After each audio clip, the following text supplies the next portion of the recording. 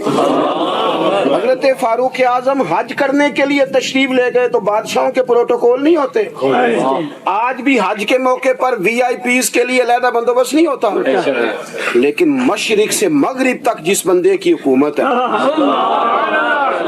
صحابہ کہتے ہیں وہ ہمارے ساتھ گئے تو اپنے پاس ایک اضافی چادر اور لے گئے، رستے میں سفر کرتے تھے تو صرف کسی درخت کی ٹہنی پر ڈال کے چھاؤں کر لیتے تھے، کئی دفعہ زمین پہ کچھ بچھاتے تھے، کئی دفعہ کچھ بھی نہیں بچھاتے تھے، اس لیے کہ ادھر پھر توجہ ہوتی نہیں نا، توجہ ادھر ہو جاتی ہے، توجہ ادھر ہو جاتی ہے۔ اب میری نگاہوں میں جچتا نہیں کیونکہ جیسے میرے محبوب ہیں ایسا۔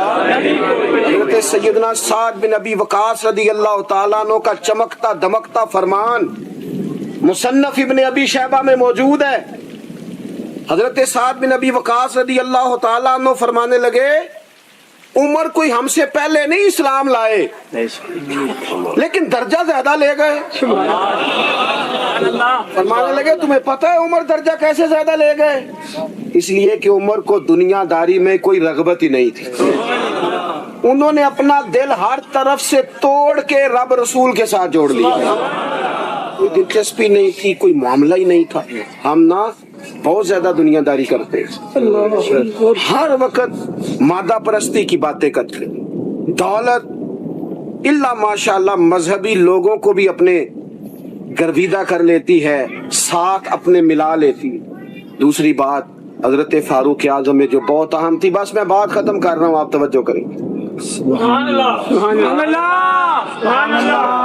فاروق اعظم رضی اللہ تعالیٰ عنہ نا اپنا احتساب بڑا کرتے تھے، سبحان اللہ۔ ہم نے ساری زندگی نکال دی ہے لوگوں کا احتساب کرنے میں، لوگوں کا حساب کیا، اپنا کبھی نہیں کیا۔ ہم نا اپنے تئی تو ہم یہ کہتے ہیں جی منو تو یاد نہیں کدی کسی دا کوئی زیادتی کیتی ہوگی، میں تو بندہ ہی بڑا اچھا ہوں جی، وہ جی آپ کو پتہ ہی نہیں جی بڑی اللہ کی کرم نوازی ہے جی، فلانی نیکی بھی میرے کھاتے، فلانی نیکی۔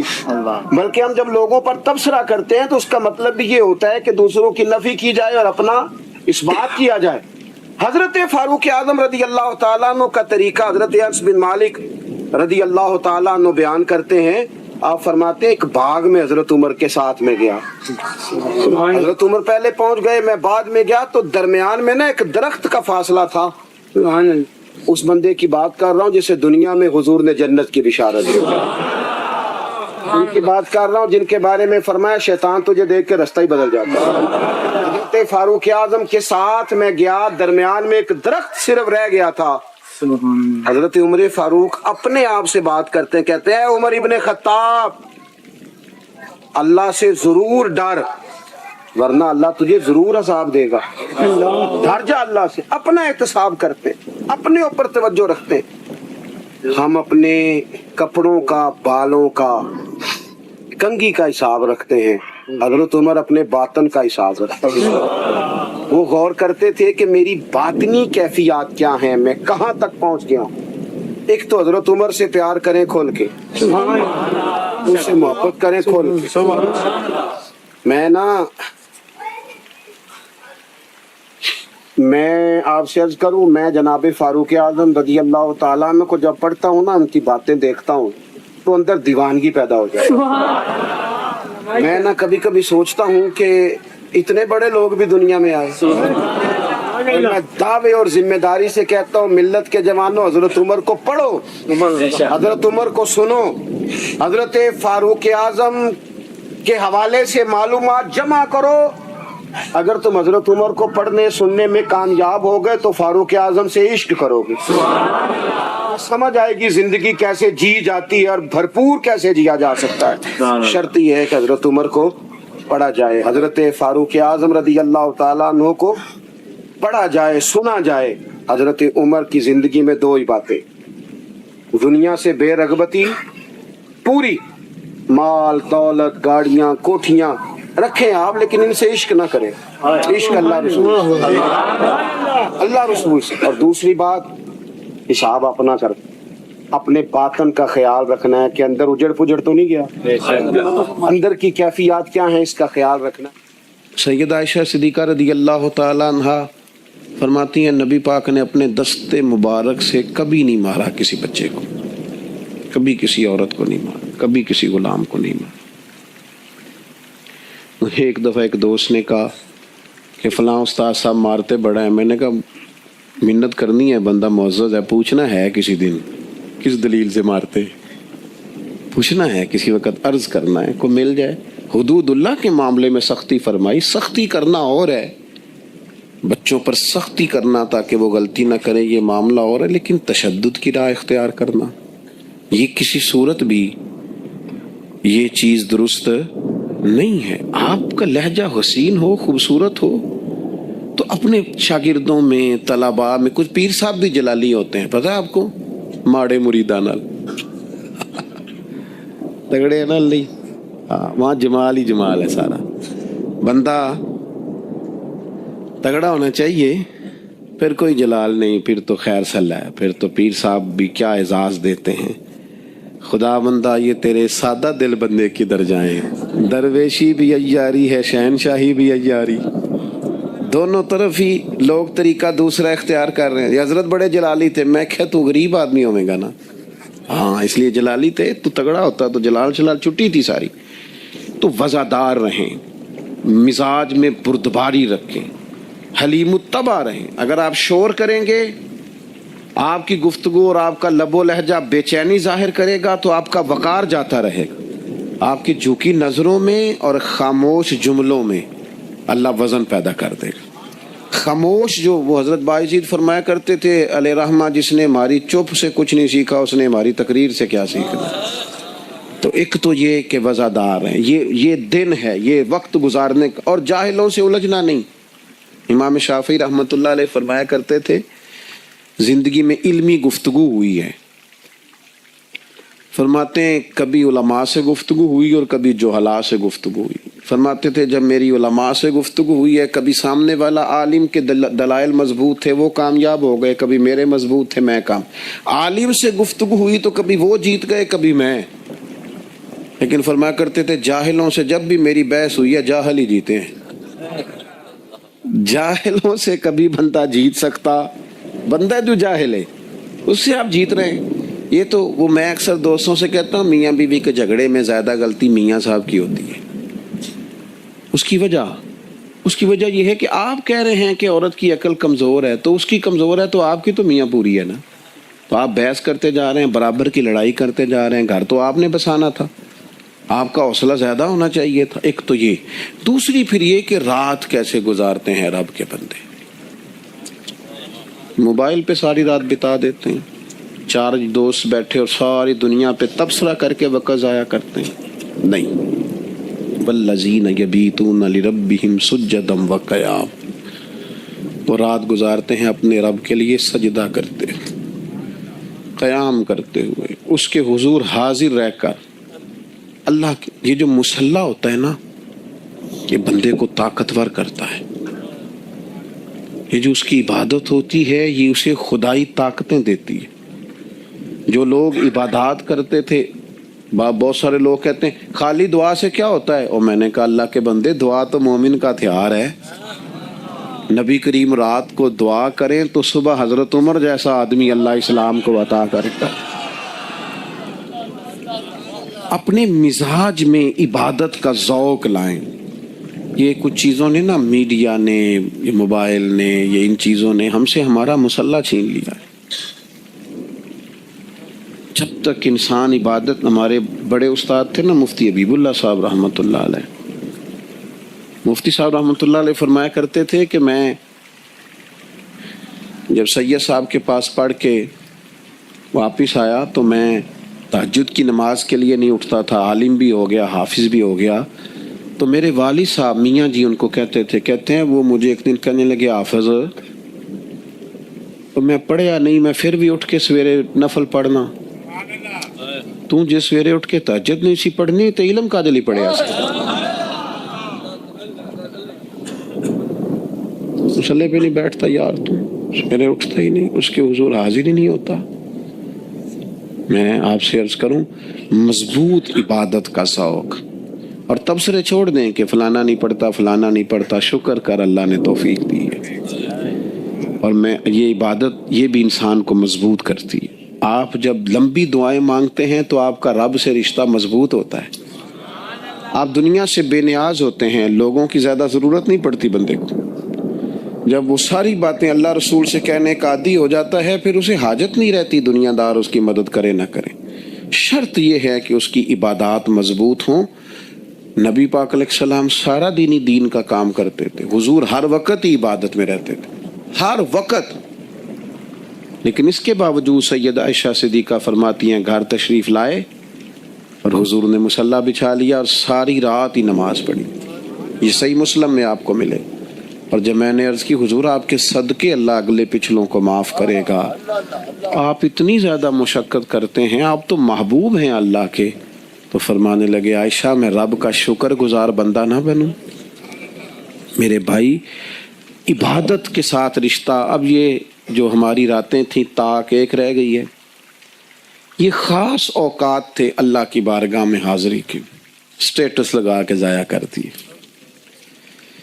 اب تو معافیاں، وہ ایک دوست میرے پاس جمعہ پڑھنے آتے تھے تو عمرے پہ جا رہے تھے، بس میں بات ختم کرنے لگا ہوں، جمعے جا رہے تھے عمرے پہ تو مجھے کہنے لگے کہ غلطی ہو گئی تو معاف کر دینا۔ میں نے کہا اب تو مجھے احترام سے مل کے جاتے ہیں، رشتہ داروں سے معافی مانگے، جن کے ساتھ کام کرتے ہیں ان سے معافی مانگے، جن سے لین دین ہے ان سے۔ یہ کیا رسمیں ہوئی فیس بک پہ لگا دیا، کوئی غلطی ہو گئی ہو تو معاف کر دینا، یہ طریقہ ہے معافی مانگنے کا؟ ہمیں پتہ ہوتا ہے، پتہ سارا ہے سردار نو کیتیاں دا ایدہ پردہ چا پائی تیرا پلا ہو سی، مان نانم کے مان دانم، خبر ہے ہر بات کی۔ اپنے آپ کو مضبوط کریں اللہ رسول کے ساتھ، آپ دعائیں مانگیں۔ آپ یقین کریں، حضرت مولا علی شیر خدا رضی اللہ تعالیٰ عنہ سے کسی نے پوچھا حضور کے صحابہ کا طریقہ کیا تھا؟ فرمایا دن کے مجاہد، رات کے راہب۔ رات مصلوں پہ بیٹھتے تھے تو لگتا تھا دنیا کے ساتھ ان کا تعلق ہی کوئی نہیں، یعنی جم کے نمازیں پڑھتے تھے، عبادتیں کرتے تھے، اور دن کو جب وہ بیٹھتے تھے گھوڑوں پر تو ان سے بڑا مجاہد بھی کوئی نہیں ہوتا۔ اپنی مزاج کو، طبیعت کو اس طرف مائل کریں۔ کچھ دکھ نہ ہمارے بڑے ذاتی ہوتے ہیں، ہم کسی سے نہیں کہہ سکتے، بڑے نجی کچھ تکلیفیں ہوتی ہیں انسانوں کی، وہ تو اپنے آپ سے نکل جاتی۔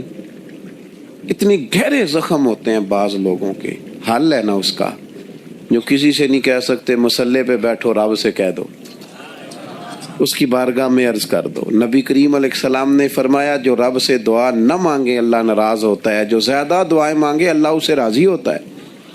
کیوں ادھر ادھر دنیا داروں کے سامنے کشکول طلب دراز کرتے ہو؟ مالک کے حضور حاضری دو۔ دو ہی باتیں زندگی میں کامیابی کا زینہ ہے، ایک تو نہایت بردباری سے، الجھاؤ کے بغیر اپنے روزمرہ کے معاملات کو گزاریں، کوشش کریں۔ ہاں کبھی عقیدے کے معاملے میں کسی جگہ مناظرہ کرنا ہوگا، گفتگو کرنی ہوگی تو علماء کریں گے جن کا یہ میدان ہے، ایک آ کے حق کے لیے کھڑے ہوں گے، لیکن ہم جو عوام ہیں ہم کوشش کریں، اور ذاتی معاملات میں تو بالکل نہ الجھاؤ پیدا کریں، شخصی معاملات میں تو بالکل بھی نہ الجھیں، بردباری سے، حوصلے سے، تحمل سے وقت گزاریں۔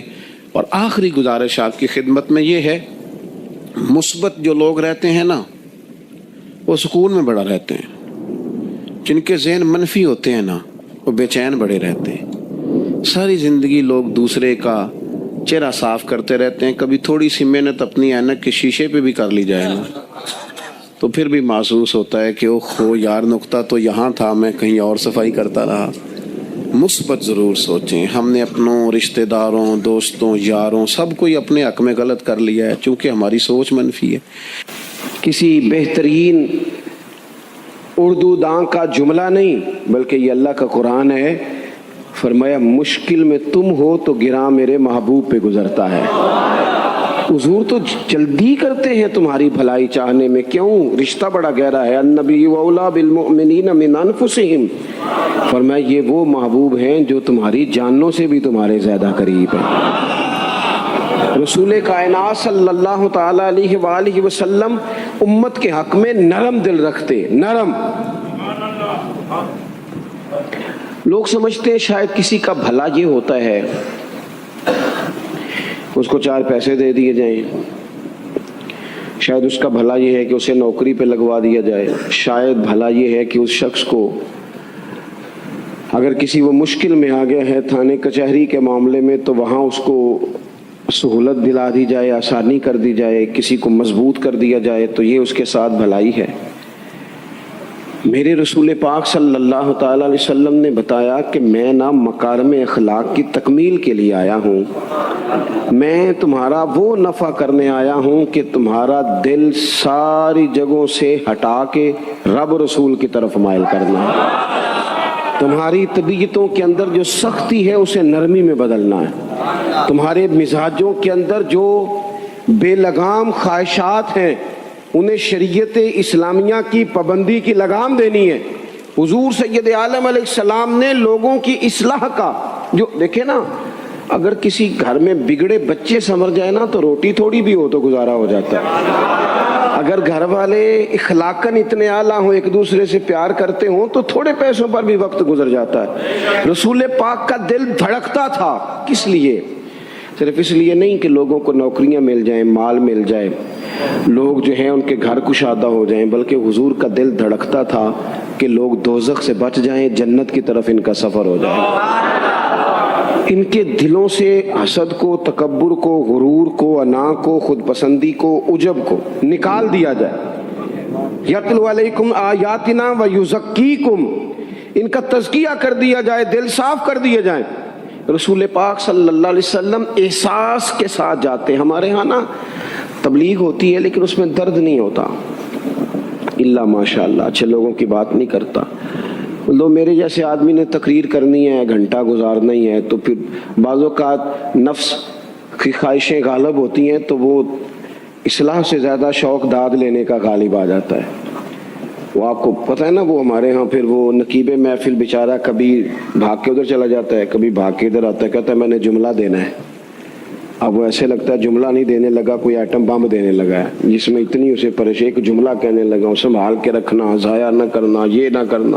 وہ تو جملہ رہنے دے، تو آیت دے ہمیں کوئی قرآن پاک کی، تو ہمیں کوئی حدیث پاک سنا، تو اس حدیثی بات کر. یہ تو مطلب، اور پھر وہ داد کا اتنا شوق کہ جب تک سارے ہاتھ نہ کڑھیں، جب تک شمال جنوب والے نہ بول پڑیں تب تک بات نہیں ہوگی. یہ کیسی بات ہوئی؟ اصلاح کے اندر تو آپ کا درد آپ کی زبان سے زیادہ اثر رکھتا ہے. اقبال کہنے لگے کہ بات جو دل سے نکلتی ہے اثر رکھتی ہے، پر تو نہیں، پر طاقت پرواز مگر رکھتی ہے. وہ تو اڑتی ہے، وہ تو اس کی تو پذیرائی ہوتی ہے. اگر بات دل سے نکل رہی ہے تو عزیز بھائی یاد رکھیے گا، حضور سید عالم علیہ السلام درد دل کے ساتھ دعوت دیتے لوگوں. 10 دن حضور نے طائف میں قیام کیا ہے، ایک بندے نے بھی کلمہ نہیں پڑھا، الٹا انہوں نے روڑے مارے، تکلیف تھی. حضور واپس آ رہے ہیں، صحابی ساتھ ہے، باغ میں بیٹھ گئے. اتنی صحت مبارک پر انہوں نے معاذ اللہ تعالیٰ سنگ باری کی کہ خون مبارک بہ رہا ہے. فوراً عرض گزار ہوئے، یا رسول اللہ صلی اللہ علیہ وسلم آپ دعا کر دیں یہ تباہ ہو جائیں. فرشتہ بھی حاضر ہو گیا، حضور آپ دعا کریں یہ تباہ ہو جائیں. لیکن محبوب کے دل میں نرمی ہے نا امت کے لیے، اگرچہ یہ ساری امت دعوت ہے اس وقت، پر اس وقت بھی نرمی ہے. محبوب کریم علیہ الصلوۃ والسلام نے ہاتھ اٹھائے، صحابی کہتے ہیں میرے دل میں خیال آیا اب یہ تباہ ہو ہی، میری طرف دیکھیں جی، اب یہ تباہ ہو ہی جائیں گے، اب کوئی نہیں بچا سکتا انہیں تباہ ہونے سے۔ لیکن حضور نے کیا کہا؟ کہا اے اللہ انہیں ہدایت دے دے، انہیں پتہ ہی نہیں یہ کیا کر رہے ہیں۔ فوراً عرض کی یا رسول اللہ ایک نے بھی کلمہ نہیں پڑھا، ایک نے بھی کلمہ نہیں پڑھا۔ کبھی پتھر مارنے کے والے کے لیے بھی دل میں احساس ہوتا ہے، ہمیں تو کسی نے کچھ بھی نہیں کہا، کوئی گالی نہیں دی، کچھ نہیں کہا، پر ہم سخت کیوں ہیں بھلا؟ وہ ہمارے پیچھے نہیں چلتا ہاتھ باندھ کے، جی میں ہاں نہیں ملاتا، ہمارا دل اس کے لیے سخت ہے۔ دو ہی تو بندے ٹھیک ہے دنیا میں، ایک میں ٹھیک ہوں اور ایک جو میری ہاں میں ہاں ملائے پوری وہ ٹھیک ہے۔ دونوں ہاتھ باندھ کے پیچھے چلے، تیسرے کو میں کیسے ٹھیک ہونے دیتا ہوں؟ میرا مزاج ہی نہیں، اللہ ماشاءاللہ ہماری طبیعت ہی نہیں ہوتی ایسی۔ خدا کے بندو جب دل کشادہ ہوں، طبیعتیں کھلی ہوں، پھر اس طرح کا تھوڑی مزاج ہوتا ہے۔ کریم محبوب صلی اللہ علیہ وسلم سے عرض کی حضور ایک نے بھی نہیں کلمہ پڑھا اور پھر بھی آپ کے دل میں اتنی وسعت ہے، آپ ہدایت کی دعا کر رہے ہیں۔ 10 دن لگائے ایک شخص بھی نہیں آ رہا، تو محبوب کیا فرمانے لگے؟ کریم فرمانے لگے مجھے پتہ ہے انہوں نے تکلیف دی ہے، ایک نے بھی کلمہ نہیں پڑھا، جلدی نہ پریشان ہو جایا کریں۔ کچھ لوگ جلدی کچے جملے بوئے، ساڈی قوم نہیں ٹھیک ہو سکتی جی، ایسمو لگتا کچھ نہیں ہو سکتا دی، یہ نہیں ٹھیک ہو سکتے، فلانے نہیں ٹھیک ہو سکتے۔ شکوہ ظلمت شب سے تو کہیں بہتر تھا، اپنے حصے کی کوئی شمع جلاتے جاتے۔ اللہ کے حبیب صلی اللہ علیہ وسلم سے عرض کی یا رسول اللہ صلی اللہ علیہ وسلم ایک بھی نہیں مانا اور آپ نے پھر ہدایت کی دعا کی۔ تو یہ میرے محبوب کا امید کا طریقہ ہے۔ کریم فرمانے لگے اگر آج یہ نہیں مانتے تو پھر بھی تباہی کی دعا نہیں کرنی، یہ نہیں مانتے تو ان کی آنے والی نسلیں مان جائیں گی، مان جائیں گے لوگ۔ اپنے دل میں جب آپ نرمی لے آتے، ہمارے نا سینکڑوں نوجوان گناہوں میں چلے گئے ایک ایک علاقے سے۔ جو آدمی گناہ میں مبتلا ہوتا ہے نا وہ سخت تکلیف میں ہوتا ہے۔ انسان کو جو چیز سب سے زیادہ ستاتی ہے وہ اس کی اپنی غلطیاں ہوتی ہیں۔ حدیث میں فرمایا ما حاک فی صدرک، کھٹکتا ہے سینے میں، چبھتا ہے گناہ۔ یہ تکلیف دہ معاملہ ہوتا ہے، تڑپتے ہیں لوگ، سسکتے ہیں، لیکن روایتی انداز سارا جب ہماری مجالس اور محافل میں ہو جاتا ہے، کوئی نہیں وقت دینے والا، پیار کرنے والا، تھپکی دینے والا، بازو تھام، کوئی نہیں۔ ایک تقریر وہ ہے جو میں آپ سے کرتا ہوں، بس ٹھیک ہے گھنٹہ گزارنا ہے، تو وہ بھی کئی میری طرح کے لوگ ہیں جو جمعرات کو فیصلہ کرتے ہیں سویرے کیا بیان کرنا ہے۔ حالانکہ میری طرح کے جو چھوٹے ہیں وہ ہفتے سے ہی تیاری شروع کر لیتے ہیں تاکہ کچھ غور فکر کر کے قوم کے سامنے رکھا جائے، ضروری۔ اب ایک تقریر میں آپ سے کرتا ہوں، سمجھانے کے لیے عرض کرتا ہوں، ایک تقریر ایسی ہے جو خطیب صاحب آپ سے کرتے ہیں اور خدا نہ خواستہ اللہ تعالیٰ معاف کرے، صرف سمجھانے کے لیے، اگر ان کو پتہ چل جائے کہ ان کا بیٹا کسی غلطی میں مبتلا ہو گیا تو پھر بھی اسی طرح ہی داد و تحسین کے لیے لش پش کر کے تقریر ہوگی؟ نہیں، پھر یہ انداز نہیں ہوتا۔ پھر تو بچہ کو سامنے بٹھا کے باپ اپنی پگڑی اس کے پیروں میں رکھتا ہے، پھر تو ماں دوپٹہ پیروں میں رکھتی ہے، کہتے پتر میری کمائی نہ اجاڑ دینا، اور نہ پتہ چلا تو سگریٹ پینے لگ گیا، خدا خیر کرے، تیری مہربانی۔ سوتا نہیں، اس کا چہرہ پریشان ہے۔ اب بات آئی ہے نا، اب یہ وقت آیا تبلیغ کا، اصلاح کا۔ اسے منت کر کے سمجھایا، اس کو گزارش کی، اس نے کہا ابا جی غلطی ہو گئی تھی، آئندہ نہیں کرتا، پوری اس نے تسلی دی، پھر بھی نہیں سوتا۔ بچہ تو وعدہ کر کے چلا گیا، پھر بھی نہیں سویا، وہ اپنے کمرے میں چلا گیا اور اس نے مصلی بچھا لیا۔ کہا یا اللہ یہ میری عمر کی کمائی ہے، مالک اسے ہدایت دے دے۔